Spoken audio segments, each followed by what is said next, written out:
गेहूं आने के बाद ही गेहूं अपने साथ बीमारी लाया और कैंसर इसमें बहुत ज्यादा बढ़ा। गेहूं में एक तो फर्टिलाइजर भी केमिकल फर्टिलाइजर का उपयोग होना चालू हुआ। क्या जैविक को बढ़ावा देने के लिए गवर्नमेंट की कोई स्कीम यहाँ पर चल रही है? केमिकल फर्टिलाइजर के लिए सरकारें करोड़ों रुपए का अनुदान दे रही है। किसान खुद से जैविक खेती क्यों नहीं करता? उसको बाजार में उसका मूल्य नहीं मिल पाता। किसान खुद वह मूंग कभी नहीं खाएगा जो वो लगा रहा है। वो किसान की ना समझी के कारण किसान दो प्रकार की फसल लगाता है, बाजार में बेचने के लिए अलग, उसका उत्पादन बढ़ाने के लिए पेस्टिसाइड का उपयोग होता है, और खुद के घर के खाने के लिए अलग, जो लगभग जैविक और प्राकृतिक खेती से होता है। वास्तव में आज पेस्टिसाइड की और केमिकल फर्टिलाइजर की इतनी ज्यादा उपयोग होने लगा है कि फसल की गुणवत्ता तो कहीं ना कहीं नष्ट हो ही रही है। नमस्कार दोस्तों, आज हमारे साथ एक बेहद महत्वपूर्ण शख्सियत जुड़ रही है। भारतीय किसान संघ के मध्य प्रांत के प्रांतीय अध्यक्ष है, साथ में ऑर्गेनिक खेती से भी बहुत लंबे समय से जुड़े हुए हैं, सर्वज्ञ जी दीवान। तो पहले तो हम आपका सर्वज्ञ जी स्वागत करते हैं। जैविक को लेकर एक अब लोगों में अवेयरनेस आ रही है, हेल्थ को लेकर लोग बहुत गंभीर हो रहे हैं, और ऐसा माना जाता है कि यदि आप एक अच्छा खाना खाते हैं तो आधी से ज्यादा बीमारियों से आप वैसे ही बच सकते हैं। तो सवाल मेरा पहले ये रहेगा कि ऐसा सुनने में आता है कि जब लोग मोटा अनाज खाते थे, आप भी जब छोटे रहे होंगे तो आपने भी गेहूं नहीं खाया होगा, मोटा अनाज खाते थे। गेहूं आने के बाद ही गेहूं अपने साथ बीमारी लाया और कैंसर इसमें बहुत ज्यादा बढ़ा। कारण था पेस्टिसाइड। कितना आप इसको सही मानते हैं? हमारे देश में पूर्व में विविध प्रकार की खेती होती थी, जिसमें मोटा अनाज की खेती ज्यादा होती थी। गेहूं का प्रचलन था मगर कम था। गेहूं और जौ और आटे के रूप में अधिकांश जौ का प्रयोग होता था। 1960 के बाद हरित क्रांति के साथ ही हमारे देश में गेहूं का मैक्सिकन गेहूं की प्रजातियां आई, गेहूं का उत्पादन बढ़ा और किसानों ने एक तरफा गेहूं का रकबा बढ़ाते चले गए, मोटे अनाज कम होते चले गए। उसका दुष्परिणाम ये हुआ कि गेहूं में एक तो फर्टिलाइजर भी केमिकल फर्टिलाइजर का उपयोग होना चालू हुआ और वो इतना बेतहाशा बढ़ गया कि हमारे मूल अनाज में जो गुणवत्ता थी वो सने सने कम होते होते और कुछ अनाजों में तो समाप्त प्राय हो गई, और इसका सीधा सीधा दुष्प्रभाव मानव स्वास्थ्य के ऊपर पड़ा।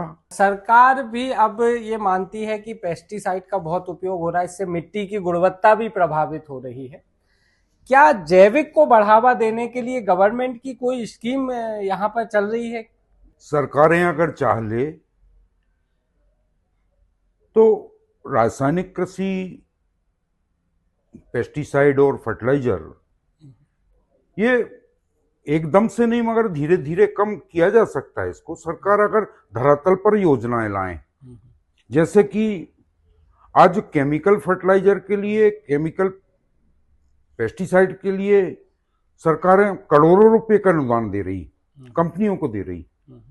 वो सीधा अनुदान अगर किसानों को दे, जैविक कृषि को प्रोत्साहन करने के लिए उसी अनुपात में जैविक कृषि करने वाले किसानों को अगर अनुदान दे तो लोग जैविक कृषि की ओर प्रोत्साहित होंगे। किसान खुद से जैविक खेती क्यों नहीं करता? क्या उत्पादन कम है, घाटा होता है, नुकसान होता है? क्यों किसान खुद से आगे क्यों ये इनिशिएटिव? देखिए, आज की जो सरकार की नीतियां हैं उसके कारण जो श्रम करने वाला हमारा श्रमिक था, जो कृषि में बहुत बड़ा जिसका सहयोग था, वो धीरे धीरे कृषि से दूर होते जा रहा है। सरकार की अनेक योजनाएं ऐसी हैं जिसके कारण लोग श्रम पर कम विश्वास कर रहे हैं।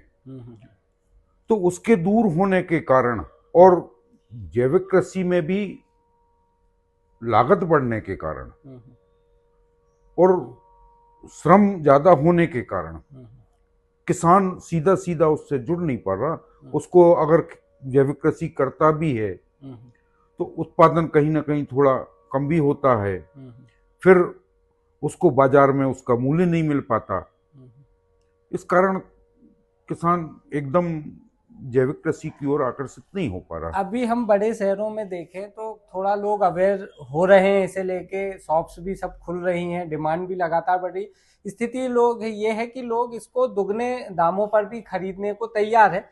तो फिर क्या आप संभावनाएं देखते हैं, हम गवर्नमेंट स्कीम को हटा भी दें, जो सक्षम है वो तो लेने के लिए तैयार है, तो क्या संभावनाएं देखते हैं कि कैसे इस चीज को आगे ड्राइव किया जाए कि लोग जैविक की तरफ बढ़ सके? राहुल जी, जिन किसानों का प्रमाणीकरण हुआ है जैविक संस्थाओं में, उन पर तो फिर भी थोड़ा बहुत विश्वास आम उपभोक्ता कर लेता है, मगर एकदम दाम भी ज्यादा और उसको उन प्रोडक्टों पर एकदम विश्वास नहीं कर पाता उपभोक्ता। तो इसके लिए थोड़ी सी पहल अगर हो जाए, मार्केटिंग की सुनिश्चित व्यवस्था हो जाए, उसको सर्टिफिकेशन की व्यवस्था हो जाए, प्रॉपर उसको गाइडलाइन मिले किसान को, और बाजार अगर सुविधाजनक उपलब्ध होगा तो उपभोक्ता के मन में भी विश्वास पैदा होगा, और किसान का जब उचित मूल्य पर उसका उत्पादन जाएगा तो वो भी कहीं ना कहीं जैविक कृषि करने पर प्रोत्साहित होगा। एक और चीज निकल के सामने आती है कि किसान दो प्रकार की फसल लगाता है, बाजार में बेचने के लिए अलग, उसका उत्पादन बढ़ाने के लिए पेस्टिसाइड का उपयोग होता है, और खुद के घर के खाने के लिए अलग, जो लगभग जैविक और प्राकृतिक खेती से होता है। बहुत कम किसान हैं जो खुद के लिए अलग से कर पा रहे हैं, नहीं तो आज ग्रामीण क्षेत्र में भी ये स्थिति है कि जो उत्पाद शहरी क्षेत्र में या आम उपभोक्ता के लिए जा रहा है वही किसान भी खा रहा है, और उसमें वास्तव में आज पेस्टिसाइड की और केमिकल फर्टिलाइजर की इतनी ज्यादा उपयोग होने लगा है कि फसल की गुणवत्ता तो कहीं ना कहीं नष्ट हो ही रही है। दूसरा, उसके साथ अनेकों बीमारियां हमारे स्वास्थ्य पर विपरीत प्रभाव डाल रही हैं। वर्तमान केंद्रीय कृषि मंत्री शिवराज सिंह चौहान जब प्रदेश के मुख्यमंत्री थे, एक बार उन्होंने भरी सभा में ये कहा था कि किसान खुद वह मूंग कभी नहीं खाएगा जो वो लगा रहा है। वजह थी लगातार आप उसमें केमिकल और रसायनों का उपयोग कर रहे हैं। हकीकत में ऐसा कुछ है?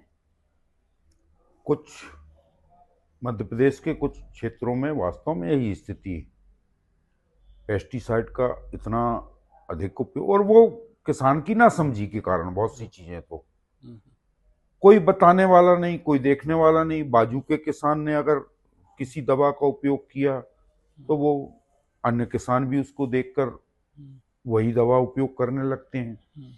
आवश्यकता है नहीं है, कहीं थोड़ा बहुत रोग आया तो भी लोग चालू हो जाते हैं। उसके विकल्प भी हैं, मगर विकल्प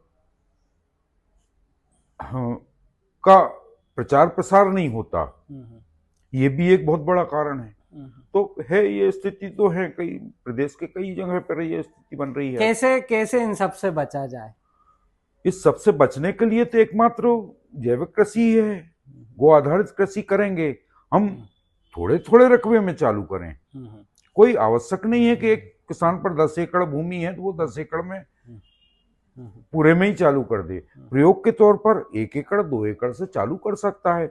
उसको कहीं लागत में फायदा मिलेगा, कहीं गुणवत्ता में सुधार होगा, उसको स्वयं को समझ में आएगा। और उत्पादन की जहां तक बात है, आज जैविक में भी इतने रिसर्च हो चुके हैं अपने देश में कि हम उत्पादन भी रासायनिक के समतुल्य ला सकते हैं और अनाज की गुणवत्ता भी बढ़ा सकते हैं, ताकि मानव स्वास्थ्य के प्रति जो विपरीत एक प्रभाव पड़ रहा है इन सब का, उससे हम बच सकें। दोस्तों, ये थे सर्वज्ञ जी दीवान, जिन्होंने तमाम सवालों के बड़े बेबाकी से जवाब दिए। कुल मिलाकर यदि डिमांड बढ़ती है, प्रोडक्ट का रेट अच्छा किसान को मिलता है, तो वो जैविक की तरफ जा सकता है। मुझे दीजिएगा इजाजत, जल्द एक ऐसे ही वीडियो के साथ दोबारा हाजिर होऊंगा। तब तक के लिए धन्यवाद।